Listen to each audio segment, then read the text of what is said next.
हरि तो सन अतिशय कियो। आशय अगाध दोनों भक्त को। इन दोनों भक्त के जो आशय अभिप्राय अगाध माने अथाह था। इन दोनों भक्तों का आशय महान अगाध था। हरि तो सन अतिशय कियो।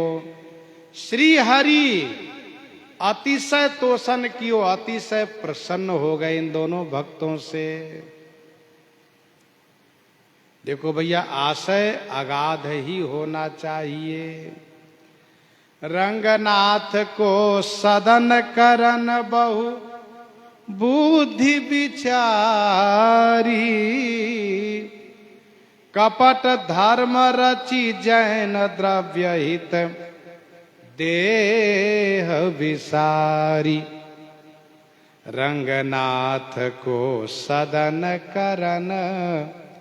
भगवान श्री रंगनाथ जी के सदन माने मंदिर बनाने के लिए बहु बुद्धि विचारी, बहुत बुद्धि से विचार किया। भागवत जी में एक जगह वर्णन है, भगवान के अर्चा विग्रह को प्रतिष्ठा कराने से कितना बड़ा पुण्य होता है, भगवान के मंदिर बनाने से कितना बड़ा पुण्य होता है, यह सब वर्णन है।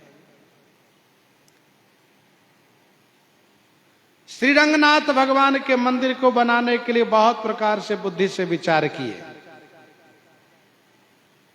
लेकिन कोई निश्चय नहीं कर पाए, क्योंकि मंदिर बड़ा बनाना है और धन वहां उतना कहां मिलेगा।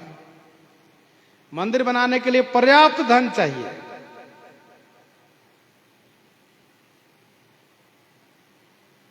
घूमते घूमते एक दिन एक मंदिर को चमकते हुए देखा।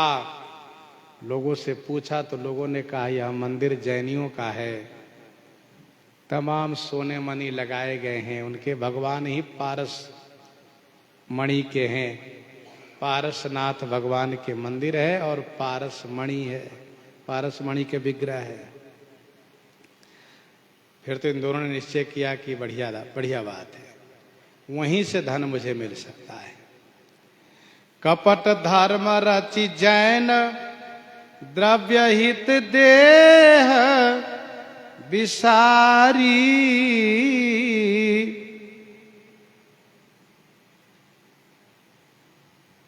कपट धर्म रचि जैन, कपट से छल से धर्म रचि जैन, जैन धर्म को रचि माने स्वीकार किए। द्रव्य हित देह विसारी, द्रव्य हित माने धन के लिए अपनी देह तक को परित्याग कर दिए, अपनी देह तक को परित्याग कर दिए। हंस पकर नहीं काज बधिक बानो धरियायो। एक बार की बात है, हंस पकर नहीं काज, हंस को पकड़ने के लिए बधिक बानो धरियाए, बानो माने वेश धारण करके आ गए। अर्थात वे वैष्णव का वेश, माला तिलक धारण करके आ गए। तिलक दाम की सकुच जानी तिन आप बंधाए। तिलक दाम की सकुच, तिलक और दाम माने माला के संकोच में कि वैष्णव को मैं मानता हूं, हंसों ने सोचा तिन आप बंधाए, आप स्वयं बंध गए। सुत बध हरिजन देखी कई दय कन्या आदर दियो। ये सब गंभीर आशय वाले भक्त लोग हैं, महान भागवत। सुत वध हरिजन देखी कई, सुत बेटे का वध एक संत ने किया, यह देखकर जानकर भी दय कन्या आदर दियो, अपनी पुत्री के साथ उनका विवाह करा के रख लिए। आशय अगाध दो भक्त को हरितोषण अतिशय कियो, आशय अगाध दो, भक्त मामा भानजे को, दियो प्रभु तोषता की बात चित धारिये। दो भक्त हुए मामा भांजे, दोनों बैठे थे, अचानक दोनों के मन में वैराग्य हुआ कि भैया भांजे, यही तन कर फल विषय न भाई, स्वर्गो स्वल्पंत दुखदाई, नरतन पाई विषय मन देहि, पलट सुधाते सठ बिसले। भांजे ने कहा मामा तो क्या करना चाहिए? मामा ने कहा भांजे चलो घर छोड़ करके भजन करेंगे। दोनों घर छोड़ करके जंगल की राह लिए। प्रश्न ये उठता है कि घर को क्यों परित्याग किए, घर में ही भजन कर लेते। इसका समाधान यह है कि घर में भजन तो होता है लेकिन खटका बहुत रहता है। घर का भजन बैलगाड़ी की यात्रा है और वन में भजन नौका जहाज की यात्रा है। बैलगाड़ी की यात्रा, बैलगाड़ी से गंतव्य स्थान में पहुंचा जा सकता है लेकिन बैलगाड़ी में धक्का बहुत लगता है। और तब उस समय बैलगाड़ी की बात थी। और वन में भजन करना यह पानी में नौका की यात्रा है, जिससे बैठे रहिए आराम से, कोई धक्का नहीं, कोई झटका नहीं।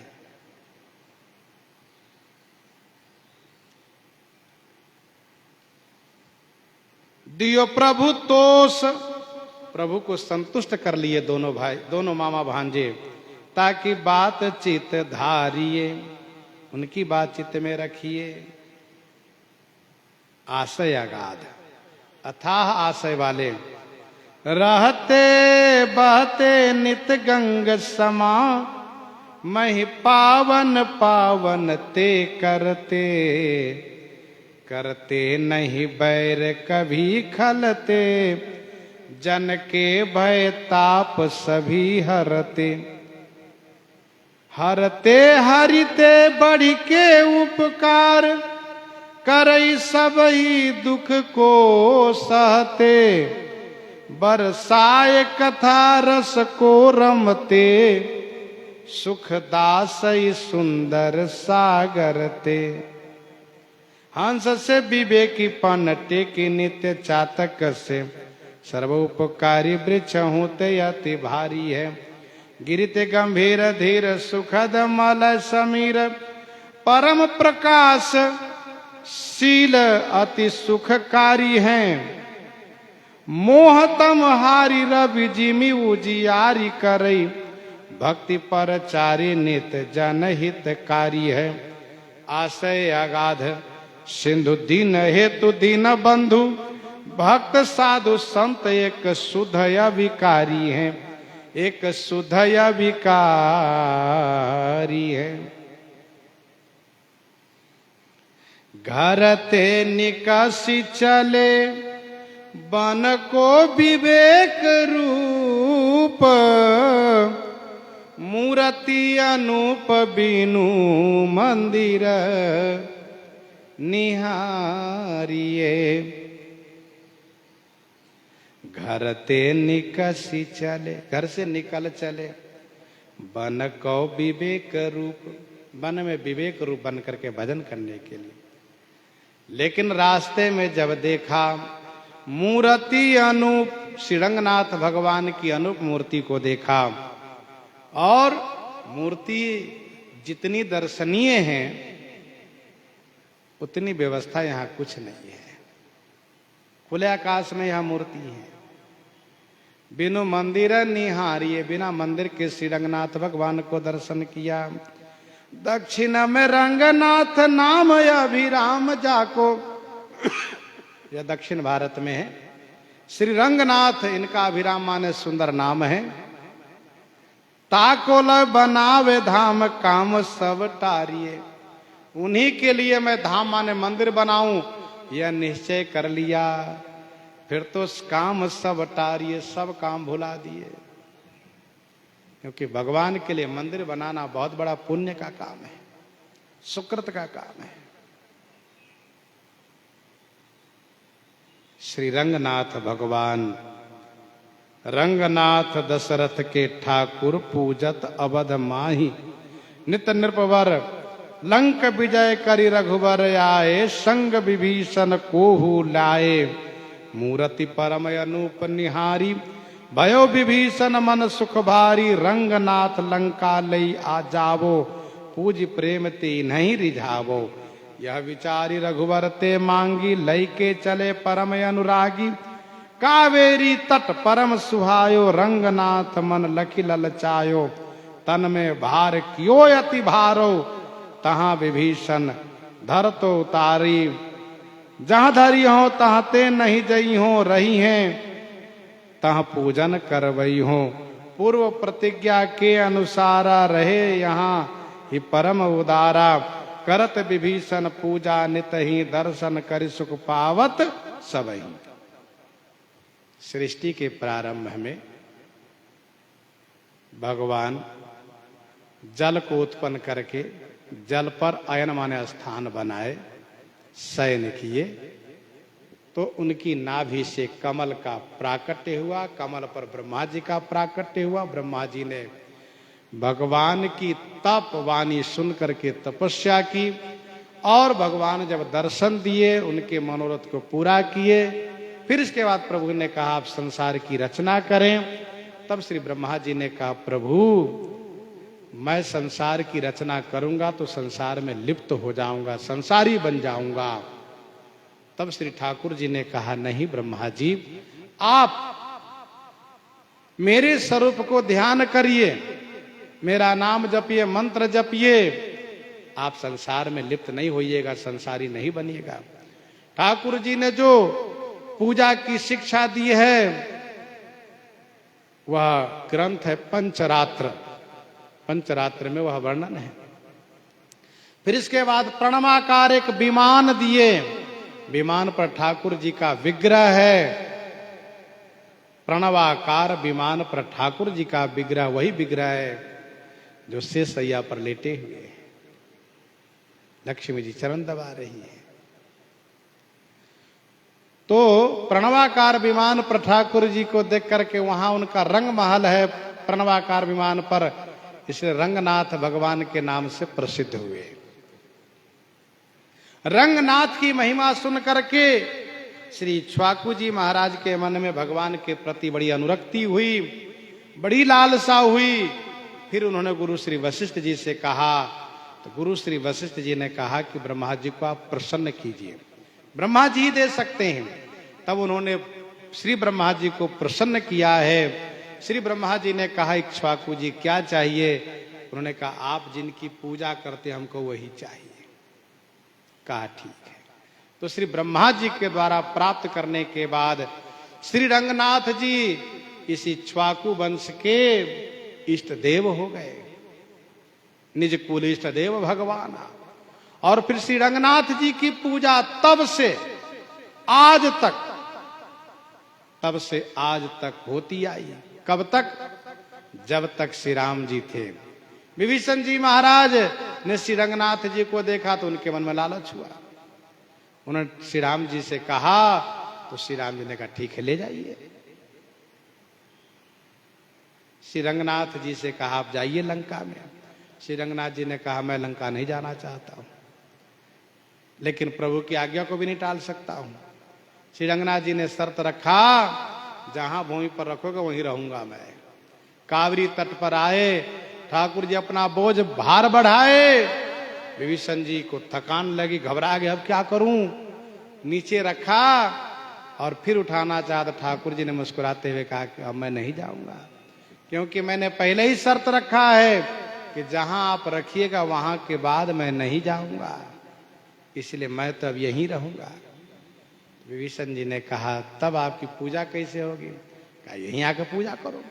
विभीषण जी महाराज नित्य आकर यहीं पूजा करते हैं, नित्य पूजा करते हैं। ये श्री रंगनाथ भगवान है। एक ब्राह्मण ने सुना कि श्री विभीषण जी नित्य पूजा के लिए आते हैं, हमें विभीषण जी से मिलना है, लंका भी जाना है, तो क्या करना चाहिए। विभीषण जी पूजा अर्चना करके खूब पर्याप्त फूल चढ़ाते हैं, चले गए। ब्राह्मण देवता उसी पुष्प में जा करके छुप गए, जो पुष्प उतरा हुआ पड़ा था। विभीषण जी आए, ठाकुर जी की पूजा के, उतरा हुआ पुष्प को विमान में रखे, लंका में ले गए। उसी में ब्राह्मण देवता भी चले गए।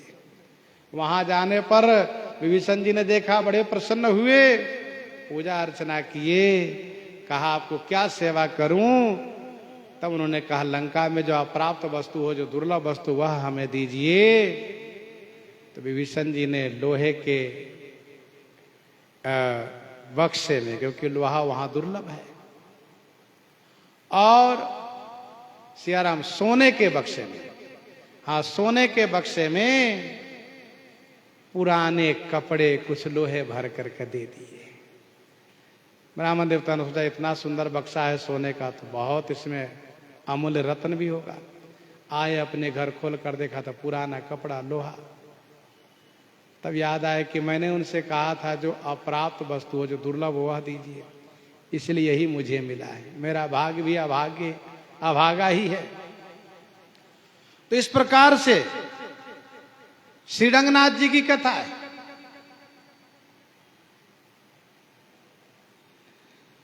धन के जतन फिर भूमि पे न पाए कहूं। धन के जतन, धन के उपाय करते बहुत यात्रा किए, चहुं दिशि चारों तरफ फेरी माने देखा, परंतु कहीं नहीं मिला। धन के जतन फिरे भूमि पे न पाए कहूं, चहुं दिशि हेरी देखियो भयो सुख भारिये। जब जैनियों का मंदिर देखा, इनके मन में भारी सुख हुआ, और फिर निर्णय किया कि यही मैं चेला बनूंगा, और चेला बन करके ऐसी सेवा करूंगा कि इन सबको रिझा लूंगा, और फिर मौका पा करके पारस मणि के जो विग्रह उसी को चुराऊंगा और उसी से मंदिर बनाऊंगा। यह इनके विचार में आया, और विचार करके जा करके चेला बन गए। आगे की जो कथा है वो आगे श्रवण करेंगे इन्हीं के साथ। सीताराम सीताराम सीता राम सीताराम सीता।